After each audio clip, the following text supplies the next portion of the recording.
You weren't hit. You weren't screamed at. Nobody called you names. Nobody hurt you, not visibly. But nobody asked how you were doing either. They were there, physically present, but somewhere else entirely.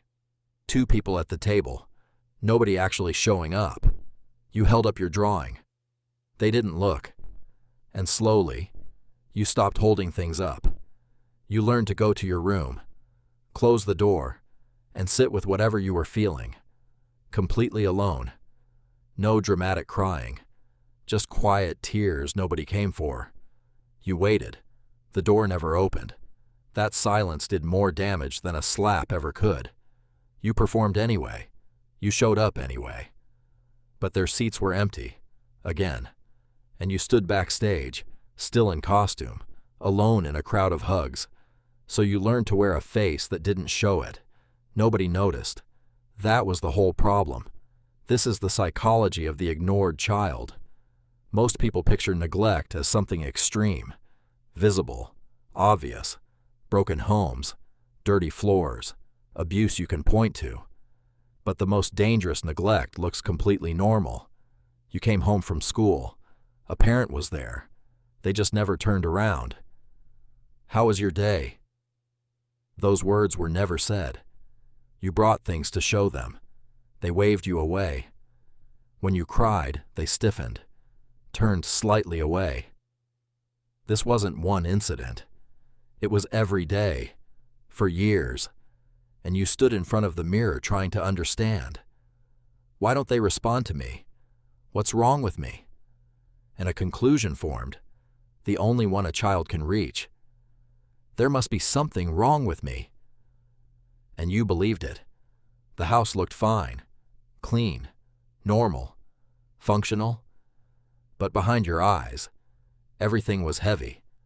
It's not what happened to you. It's what didn't happen. That's childhood emotional neglect. And it leaves a mark, even when there's nothing to show for it. Let's go inside the neuroscience. Because this isn't just emotional. The developing brain is a living architecture being built in real time. When a caregiver responds, makes eye contact, mirrors emotion, neural pathways light up. When they don't respond, those pathways dim, don't connect properly. The amygdala, your brain's alarm center, becomes oversized, overactive. It stays on high alert, constantly scanning for emotional danger. Meanwhile, the prefrontal cortex, responsible for emotional regulation, underdevelops. The stress dial cranked to maximum, the regulation dial stuck at 0. As a child, you were flooded with big feelings and no one to help you sort them. So those feelings either exploded outward or collapsed inward into numbness. Many build a wall, keep everything out, call it being fine. Others get overwhelmed by emotions they can't name or control. Same root, same cause, two different coping directions. The dial was never calibrated, because nobody helped calibrate it. You reached for them. They were almost there, almost. That gap, that space between hands, that's where the wound lives. But here's what matters. The gap can close, just not the way you expected. Now let's talk about what this actually looks like in your adult life. These are the 5 wounds carried by the emotionally ignored child. Wound number 1, the empty feeling. Outwardly, you function, you achieve, but there's a hollow in your chest. You win things. The hollow doesn't fill.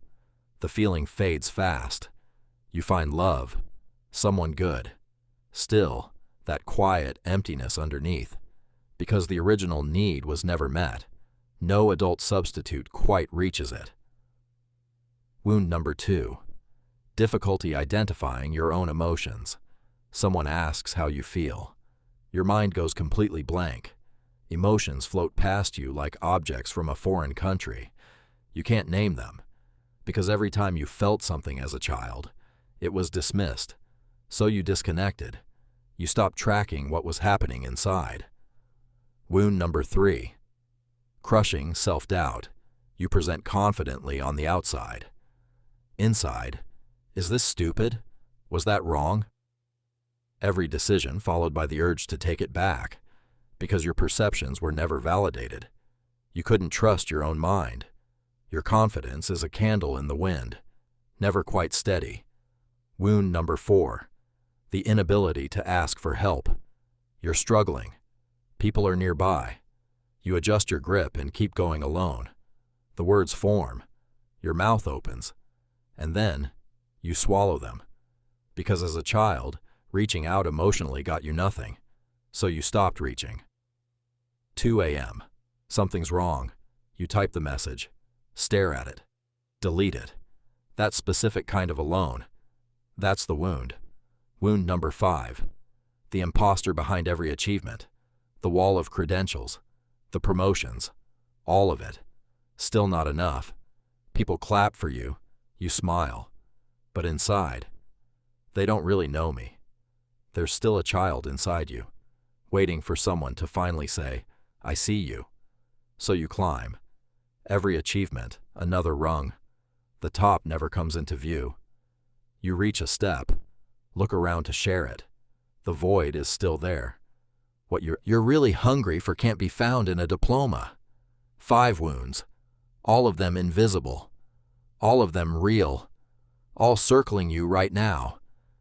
But you've never had words for them before, until now. And naming them, that's already different. Something is shifting. You can feel it. You're still standing, carrying all of it, still here. You were never broken. You were responding to something that was done to you. Here's what makes emotional neglect so uniquely devastating. A visible wound gets believed. An invisible one gets questioned, even by you. You try to explain it. They just weren't really there.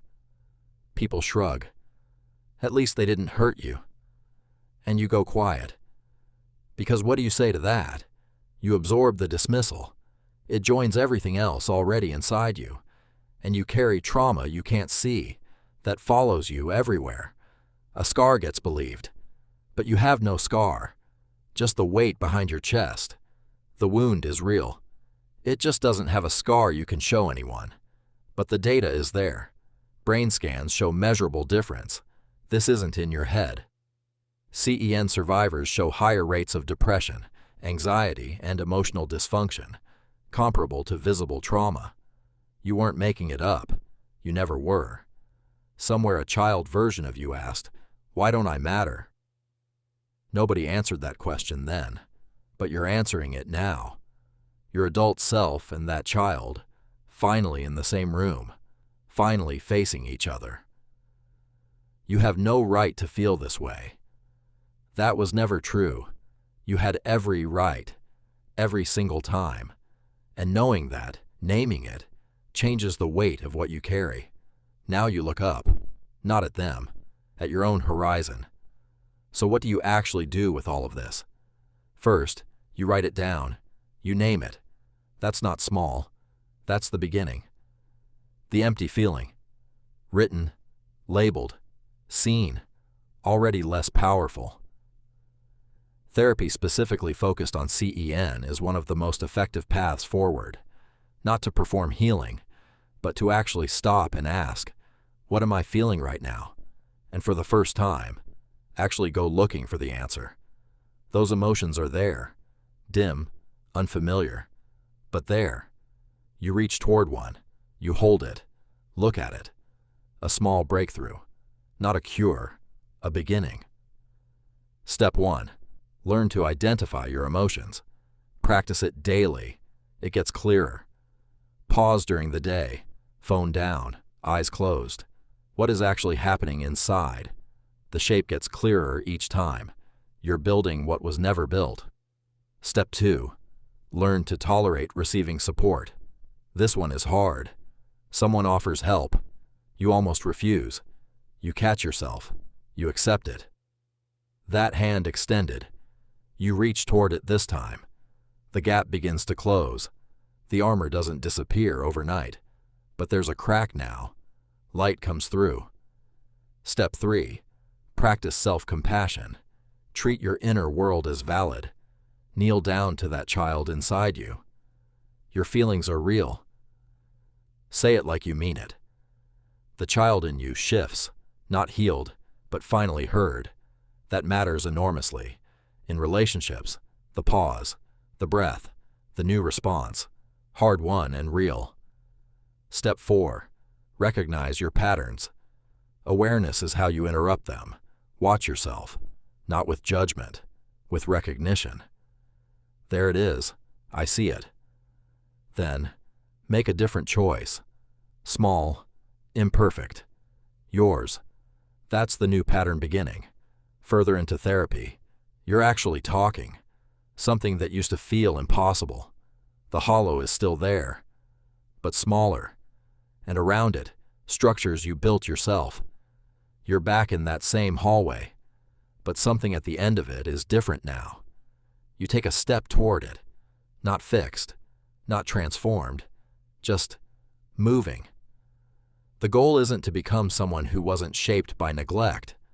The goal is to become someone who knows they were and stops punishing themselves for it. That child is still inside you, but you carry them with compassion now, not shame. You place a hand on your chest. I hear you. First time you've ever said that. You built warmth inside yourself. Nobody gave it to you. You built it. And now your face is just present. Real. That took everything you had. The ignored child didn't stop existing when you grew up. They became the voice that says you're too much, or not enough, or nobody wants to hear it. But you're listening now, and that changes everything. If this hit close to home, share it with someone who needs it. Subscribe for more. See you in the next one.